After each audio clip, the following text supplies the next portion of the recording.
চলো শুরু করা যাক। এই যে একটা গ্লাস নিয়েছি, এই গ্লাসে আমি নিয়ে নেব একটু ছাতু। আর এই ছাতুটা কিন্তু আমার শাশুড়ি মায়ের স্পেশাল, কারণ হচ্ছে শাশুড়ি মা এটা বাড়িতে নিজের হাতে তৈরি করেছেন, তো এটা আমাকে পাঠিয়ে দিয়েছেন। তো এই ছাতু নেব আমি, যতটা তুমি খেতে চাও। এই ছাতুটা কিন্তু শুধু ছোলার ছাতু নয়, এটার মধ্যে আরও কী সব দিয়ে, গম ঠম আরও কী সব দিয়ে আছে। এটা খেলে তোমার পেট ভারী হয়ে যায়, এটা এনাফ, এটা খেলে অনেকক্ষণ পেটে থাকে।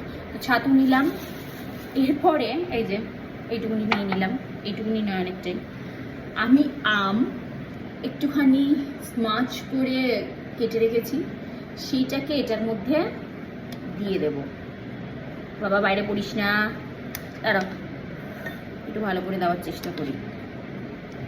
তো অদ্ভুত লাগছে আমি জানি, কিন্তু কালকে আমি ট্রাই করেছিলাম, এটা বেশ আমার ভালো লেগেছে খেতে।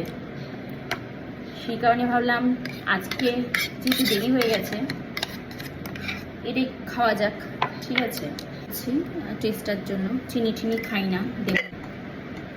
ওকে, মিক্স করে আসছি, চলে এসেছি, ভালো করে একটু মিক্স করে নিয়েছি। এবারে এটাকে খাবো, ঠিক আছে। জানি না কালকের মতন ভালো লাগবে কিনা, বাট গরমে যতদিন আম আছে, আম দিয়ে যত রকম পারো খাবার ট্রাই করে যাও, কারণ আম একটা নিজেই এত সুন্দর জিনিস।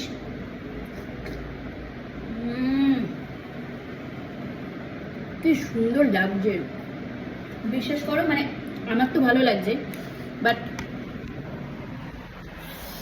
এই যে আমার তো ভালো লাগছে, বাট তোমরা বাড়িতে কিন্তু ট্রাই করে দেখতে পারো। কি আর হবে, খারাপ লাগলে খাবে না, তবে খাবার তো নষ্ট করবে না, চোখ বুজে খেয়ে নেবে, আম আছে যেহেতু খেয়ে নেবে।